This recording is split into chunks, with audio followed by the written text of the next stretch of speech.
Hi friends, எல்லோரும் எப்படி இருக்கீங்க? நம்ம தோட்டத்தில் பூனைங்க இருந்துச்சுன்னா என்னென்னலாம் அட்டகாசம் பண்ணணும்னு பார்க்குறீங்களா? இங்கே பாருங்கள். நான் இவங்களுக்காக வலை கட்டி அவ்வளோ சேவ் பண்ணி வச்சா அதுக்குள்ளே நுழைஞ்சி உட்காந்துருக்கு.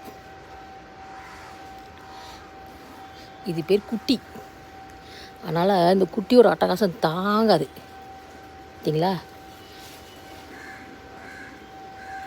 இதை பாருங்கள்.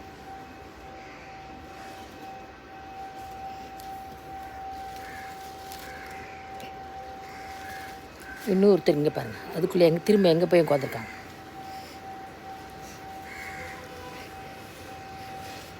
ஒரு குட்டி கேப் கிடச்சா போதும், அங்கே போய் உட்காந்துக்க வேண்டியது. இவங்க 2 பேர் இல்லை, இன்னும் 2 பேர் வருவாங்க. இவங்கக்கிட்ட இருந்து எலிக்கிட்ட இருந்து தான் நம்ம முதல்ல செடிகளை காப்பாற்றணும்.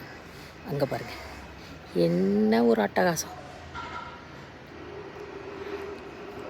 இவங்க கீழெல்லாம் உட்கார மாட்டாங்க. தொட்டிக்குள்ளே நம்ம தண்ணி ஊற்றி இதமாக பதமாக வைப்போம்ல, அங்கே தான் உட்காருவாங்க.